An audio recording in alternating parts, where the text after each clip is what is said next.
एवं देव चतुर्दशात्मकजगद्रूपेण जातः पुनः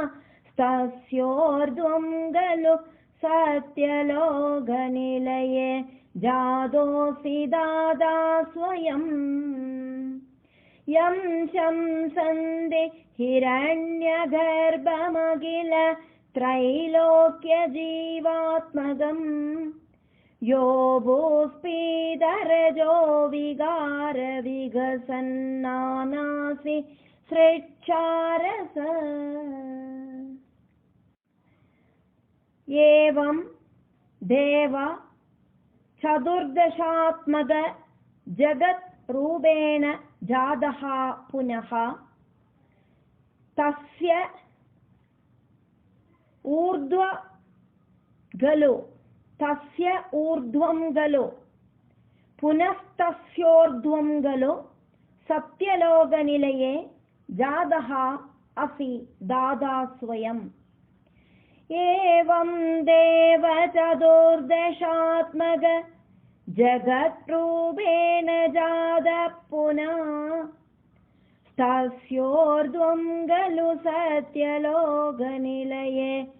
जातोऽसि दाता स्वयं यं शंसन्ति हिरण्यगर्भम् अखिलत्रैलोक्यजीवात्मकम् यं शंसन्ति हिरण्यगर्भमखिल त्रैलोक्यजीवात्मकम् यः अभूत् स्फीत रजोविकार विगसन् नानासि सृक्षारसः यो भूस्फीतरजो विकार विगसन्नानासि सृक्षारस सोऽयं विश्वविसर्गदत्तहृदय सम्पश्यमानः स्वयं बोधं गल्वनवाप्य विश्वविषयं चिन्ताकुलस्तस्तिवान् तावत्त्वं जगदां पदे तपतपेत्येवं हि वैहायसि वाणीमेनमशेश्रव श्रुतिसुगां कुर्वं स्तव प्रेरणाम् सः अयं विश्वविसर्गदत्तहृदयः सम्पश्यमानः स्वयं बोधं गलु अनवाप्य विश्वविषयं चिन्ताकुलः तस्तिवान् तावद् त्वं जगतां पदे तप तप इति एवं हि वैहायसिं वाणीं येनम् अशिश्रवः श्रुतिसुगां कुर्वन् तपः प्रेरणाम् कोऽसौ मामवदत् पुमानिधि जलापूर्णे जगन्मण्डले दिक्षुद्वीक्ष्य किमप्यनीक्षितवदा वाक्यार्थमुत्पश्यदा देव्यं वर्षसहस्रमात्ततपसा तेन त्वमाराधिता तस्मै दर्शितवानसि स्वनिलयं वैकुण्ठमेकाद्भुतम् कः असौ माम् अवदत् पुमान् इति जलापूर्णे जगन्मण्डले कोऽसौ मामवदत् पुमानिधि जलापूर्णे जगन्मण्डले दिक्षु उदीच्य दिक्षु उद्वीक्ष्य किमपि अनिच्छितवथा वाक्यार्थम् उत्पश्यता दिक्षोद्वीक्ष्य किमप्यनिच्छितवथा वाक्यार्थमुत्पश्यता दिव्यं वर्षसहस्रम् आत्मतपसा तेन त्वम् आराधितः तस्मै दर्शितवान् असि स्वनिलयं वैकुण्ठम्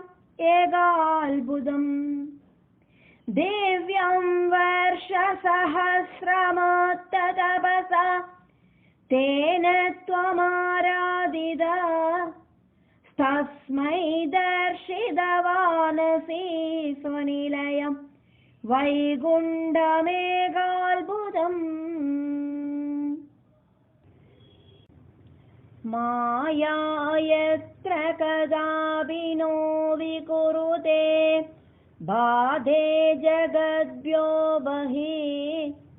शोकक्रोधविमोहसाध्वसमुगा भावास्तु दूरं गता सान्द्रानन्दसरीजयत्र परमज्योतिप्रकाशात्मके तद्धेदामविभाविदं विजयते वैकुण्ठरूपं विभो माया यत्र कदापि नो विकुरुते बाधे जगद्भ्यो बहिः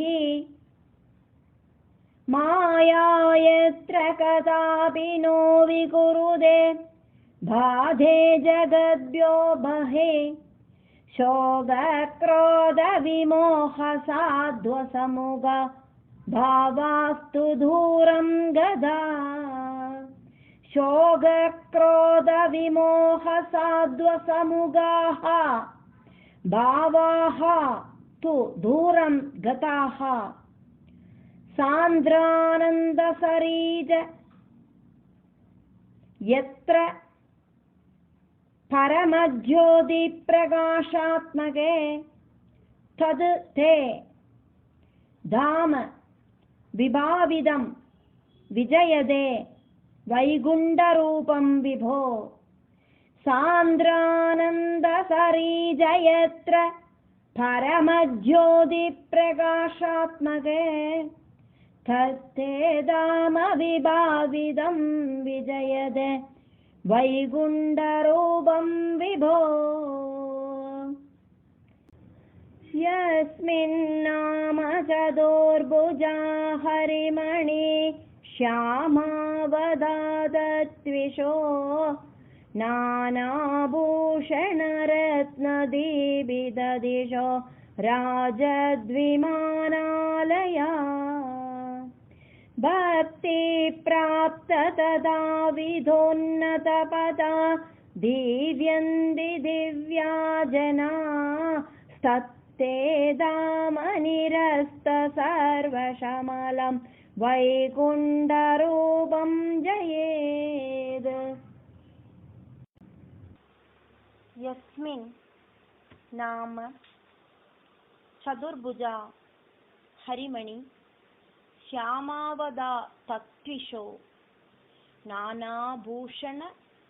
रत्नदीपित दिशः राजद विमानालयः भक्तिप्राप्त तदाविद उन्नतपदा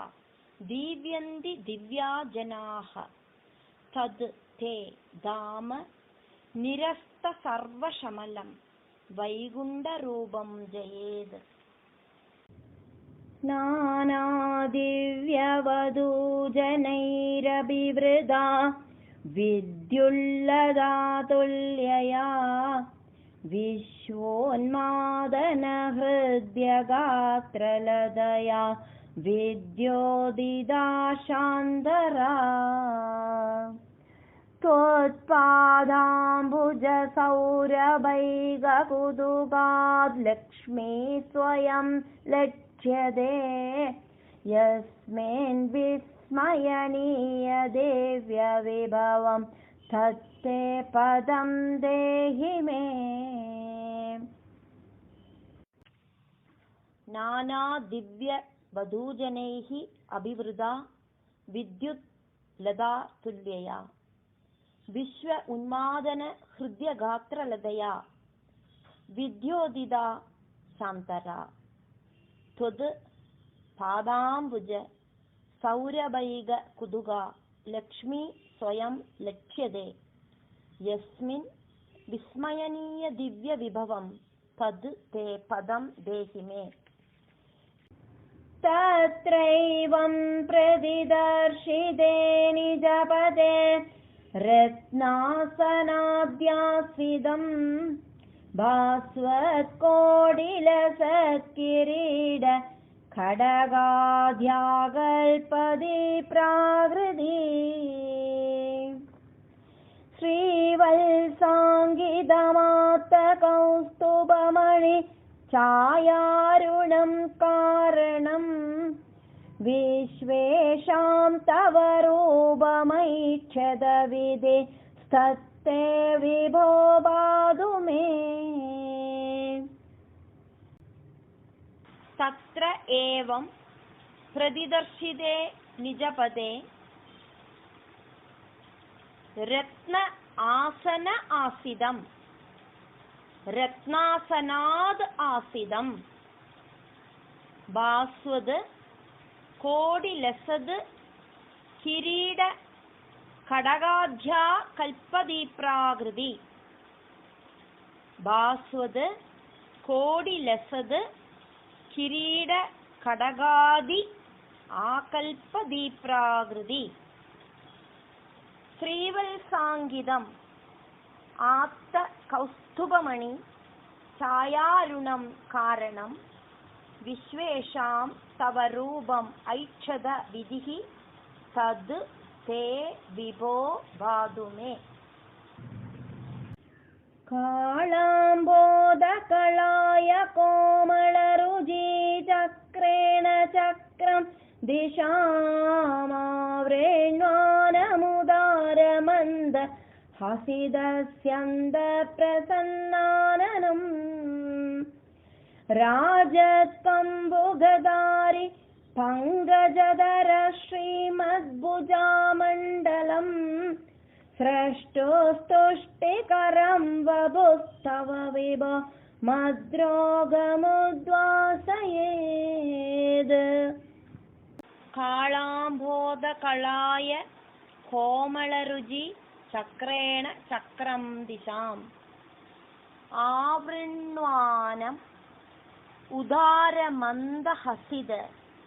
स्यन्द प्रसन्न आननं राजद कम्बु गदा अरि पङ्कजधर श्रीमद्भुजामण्डलम् स्रष्टुः तुष्टिकरं वपुः तव विभो मद्रोगम् उद्वासयेत्। दृष्ट्वा संवृतसम्भ्रमः कमलभूस्तोत्पादपादोरुहे हर्षावेशवशं वदो निपतित प्रीत्या कृतार्थे भवन् जानास्येव मनीषिदं मम विभो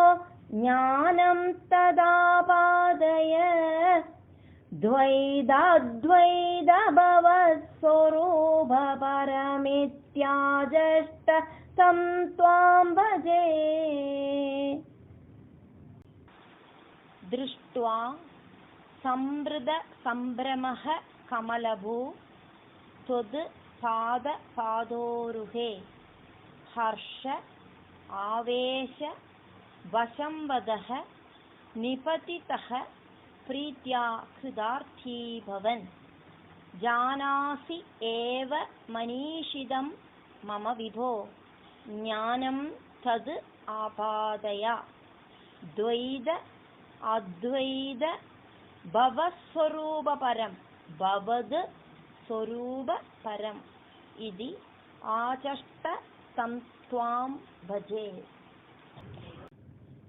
आदाम्रे चरणे विनम्रमददं हस्तेन हस्ते स्पृशन् बोधस्ते भविदानसर्गविधिभिर्बन्धोऽपि सञ्जायते इत्याभाष्य गिरं प्रदोष्य निधरां तच्चित्तगूढस्वयं सृष्टौ तं समुदैरयः स भगवन्नुल्लासयोल्लागदाम्। आताम्रे चरणे विनम्रम् अद तं हस्तेन हस्ते स्पृशन् बोधः ते भविदा न सर्गविधिभिः बन्धः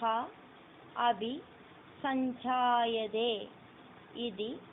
आभाष्य गिरं प्रदोष्य नितरां तद् चित्तगूढः स्वयं सृष्टौ तं समुदैः अयः सः भगवन् उल्लासय उल्लागदाम्।